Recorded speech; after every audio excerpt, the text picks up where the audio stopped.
je passe sans plus tarder au nominé, donc le numéro 1, qui est l'équipe, le projet DataStat, porté par l'Institut de l'élevage. Et donc, il s'agit de statisticiens sollicités pour faire parler vos données. Il en a été question toute l'après-midi, enfin au moins toute la première partie. Et donc, voyons ce qu'ils font en images.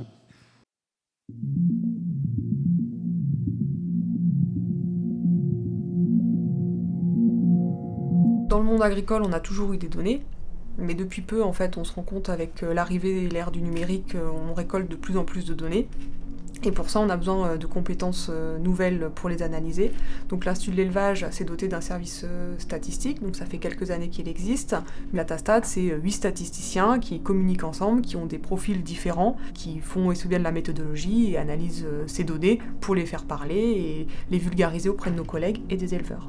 Ici, au service DataStat, j'apporte mes compétences en data mining ou fouille de données. J'extrais en fait l'information utile contenue dans de grandes bases de données. Je fais ça au moyen du logiciel R, qui est un logiciel très connu dans la communauté statistique. Je suis d'ailleurs formateur au logiciel R. Mon rôle au sein de l'équipe DataStat consiste à aider mes collègues à construire des dispositifs expérimentaux sur le terrain et ensuite à analyser les données provenant de ces dispositifs. Un exemple de projet que nous faisons à DataStat, nous avons posé des accéléromètres sur des ovins. Nous les avons filmés en même temps, ce qui nous a permis de déterminer leurs activités. Et au sein de DataStat, nous avons analysé l'ensemble de ces données pour déterminer, à partir du signal de l'accéléromètre, l'activité de l'animal. Alors au service DataStat, nous récupérons des données de type spectral infrarouge et ces données-là, nous les relions aux données de référence. À titre d'exemple, nous pouvons citer le rendement fromager ES, le rendement laboratoire ES. Vous pouvez remarquer que 91% de la variabilité liée au rendement laboratoire ES pourrait être expliquée par le modèle que nous avons développé. Donc dans les deux exemples qu'on vous a présentés, notre rôle c'est d'identifier les questions de terrain, de monter les projets, de récupérer les données sur le terrain, de fournir ces données à DataStat en précisant bien les questions qu'on se pose par rapport à ce travail. Et une fois que DataStat a élaboré les équations ou les algorithmes qui répondent à ces questions, notre travail c'est de transférer ces outils sur le terrain aux différents acteurs des filières. DataStat a été développé au sein de l'Institut de l'élevage, mais ses compétences peuvent être utiles aux autres instituts techniques. L'intérêt, il a été, pour une petite structure comme Itavi, de venir consolider, sécuriser, fiabiliser ces processus d'analyse statistique, de conception de plans expérimentaux, de valorisation de ces données. Ça a été aussi et surtout de pouvoir répondre à demandes de nos professionnels sur des thématiques, sur des approches innovantes qu'on n'aurait pas pu maîtriser seul. C'est par l'association avec DataStat qu'on a pu répondre et s'engager sur ces thématiques-là. Donc le monde agricole, il va continuer de toute une manière à évoluer, et c'est vrai que les données vont prendre de plus en plus d'importance, ne serait-ce qu'avec l'entrée dans le big data. Et donc là, avec DataStat, on a mis en place une structure, un socle solide avec des compétences, avec 8 statisticiens, dont l'objectif est de pouvoir analyser toutes ces données pour les retourner sur le terrain. Donc j'invite Élodie Doutard et Sylvain Gallo à nous rejoindre. Alors, je n'ai qu'un micro. Je vais commencer par vous pour la peine.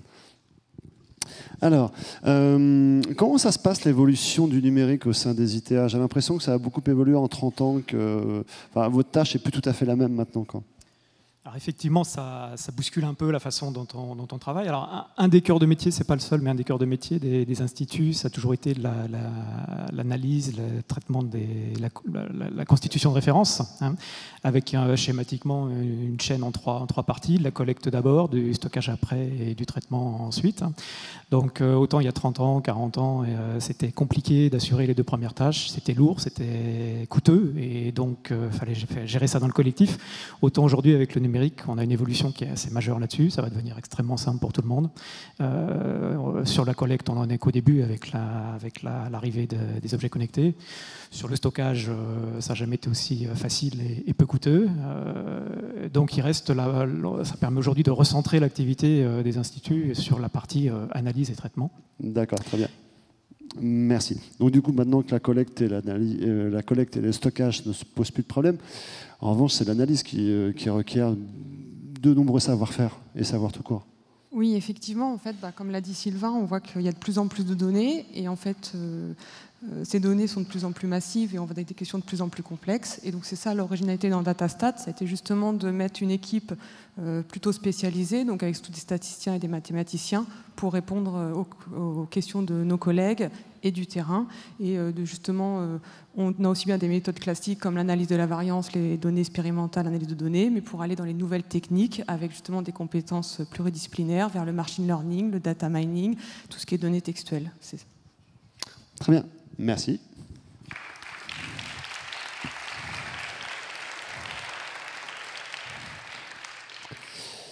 Le deuxième nominé est l'équipe de la ferme expérimentale ovine du Mourier, donc à la fois Institut d'élevage et d'autre part le CIRPO. Et je vous propose de la visiter en images, cette ferme.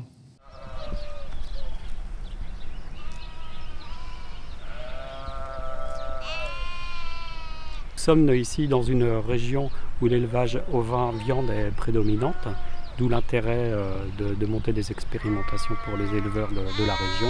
Pour mener à bien les expérimentations, on possède sur la ferme expérimentale du Mourier une centaine d'hectares, composés essentiellement de prairies, notamment pour développer les thèmes de recherche sur l'agroécologie, mais aussi 750 brebis de race romane et de race mouton vendéen. Donc la ferme expérimentale, elle a pour but de développer et de répondre aux questions des éleveurs au travers des programmes de recherche qui concernent des questions techniques sur la reproduction, sur des pratiques agroécologiques, notamment beaucoup sur le pâturage. Donc on est vraiment en lien avec la profession pour répondre au mieux à leurs questions et les traiter pour ensuite diffuser des références et des conseils pratiques.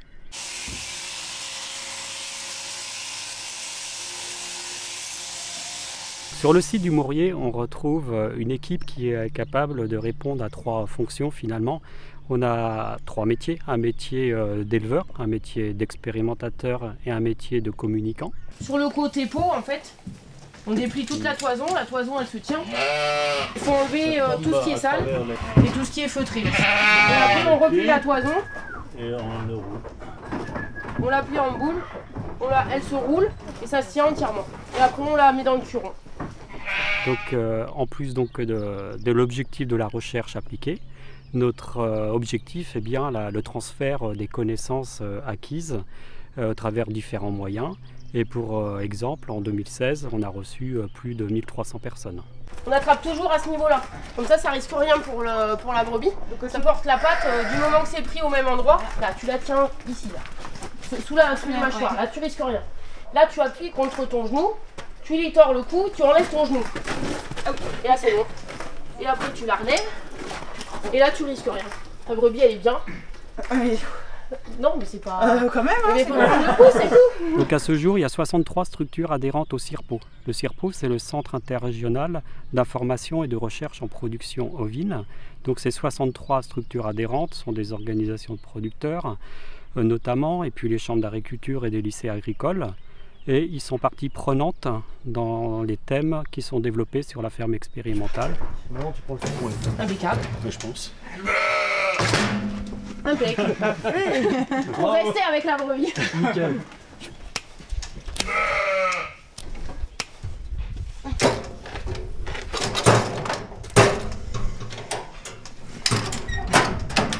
Et c'est lancé un nouveau défi, c'est faire du site du Mourier une digiferme, développer le numérique au service des éleveurs ovins. Si on peut aboutir à ce type de projet, c'est grâce au dynamisme de l'équipe du Mourier qui a acquis une certaine notoriété, que ce soit au niveau local, régional ou national.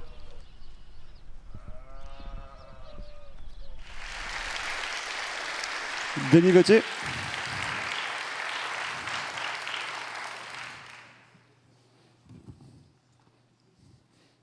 Bonjour. Alors, comment vous décririez la place de votre ferme, de la ferme, dans le paysage français ovin? Quelle place elle a prise? La place, bon, je pense que vu comment on est organisé au niveau du CIRPO et avec l'Institut d'élevage, On est structuré de façon à répondre aux différentes questions des éleveurs et des techniciens au vin, déjà de la région CIRPO, qui est la Nouvelle-Aquitaine, et puis Centre Val-de-Loire. Mais aussi, on est dans le réseau national des fermes expérimentales ovines.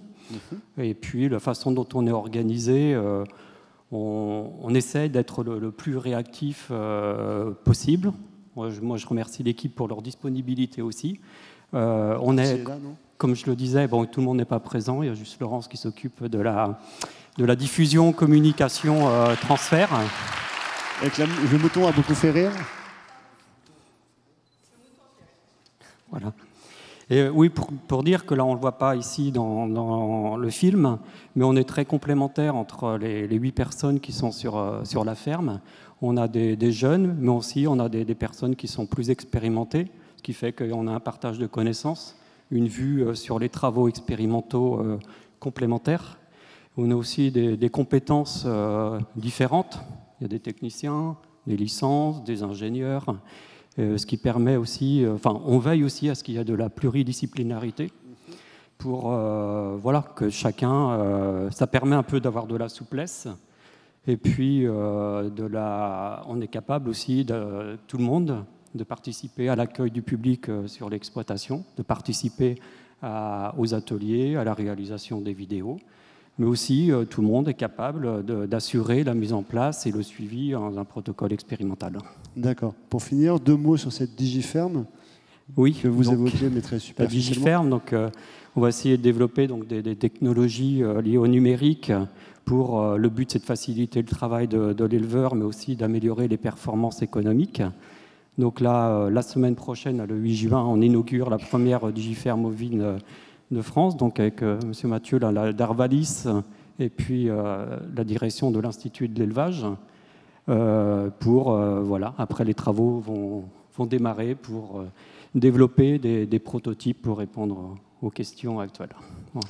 Merci bien. Je vous en prie. Bravo encore.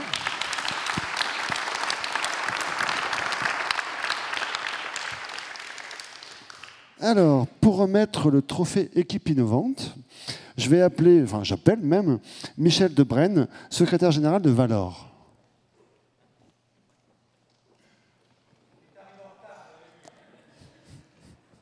L'important, c'est d'être là maintenant. Je vous en prie. Vous avez sans doute quelques mots. Voilà. Oui, je représente donc le Valor, l'interprofession de l'horticulture française, qui représente 9 familles et bientôt une 10e qui va nous rejoindre. Et je pense que ça aurait été normalement la place de Benoît Ganem, le président, de venir remettre ce trophée. Mais vous savez qu'il y a une manifestation importante au Jardin des Tuileries en ce moment, qui est le salon du végétal. Je vous invite d'ailleurs à vous y rendre. C'est une très belle manifestation. Juste après. Voilà. Un petit mot sur l'innovation, parce que c'est une chose qui me tient à cœur par rapport au mon parcours professionnel, parce que j'ai eu la chance de diriger des grands groupes dans le domaine du paysage. J'ai terminé il y a quelques années, mais l'innovation est toujours quelque chose pour moi d'important, parce que c'est une clé de réussite pour la croissance de nos entreprises. Et je rejoins une intervention, je crois que c'est de M. Mathieu. L'équipe innovante en innovation, ça ne démarre pas quand on rentre en fonction dans une entreprise. Moi, je souhaiterais, je vais vous raconter une petite anecdote, que ça se vive dans le cadre du monde scolaire. Très tôt, la culture de l'innovation, c'est dans le monde scolaire qu'il faut démarrer. Et j'ai eu la chance, parce que, comme je m'intéresse beaucoup, je suis lillois, et à la Faculté catholique de Lille, on a obtenu une subvention importante pour monter 3 ateliers de l'innovation et du co-design, avec des fonds européens. Et mon organisation professionnelle du paysage, je l'ai sollicité pour développer un projet d'entreprise sur les objets connectés dans l'arrosage. Pendant 3 mois, on a mis des ingénieurs de 3 disciplines différentes. J'ai assisté à toutes les périodes de rencontres avec ces jeunes ingénieurs, futurs ingénieurs. C'était l'Institut supérieur d'électronique, l'agriculture, l'ISA de Lille et le généraliste HEI. Au bout de 3 mois, à raison de 4 heures par semaine le soir, on a installé un prototype commercialisable. C'est pour montrer qu'au sein de l'enseignement supérieur, chez les jeunes, il y a des talents. Il y a des talents. Et c'est à ce moment-là qu'il faut les déceler pour qu'ils viennent dans nos entreprises et qu'ils poursuivent l'innovation chez nous. Voilà. Il faut les prendre très en amont. Voilà ce que je voulais vous dire. Très bien. Bravo.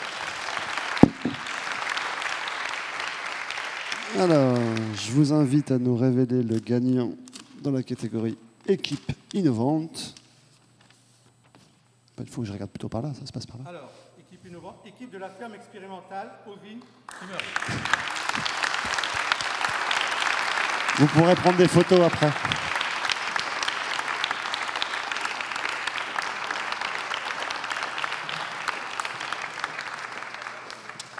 C'est difficile, c'est quand même 2 projets du même institut. Hein.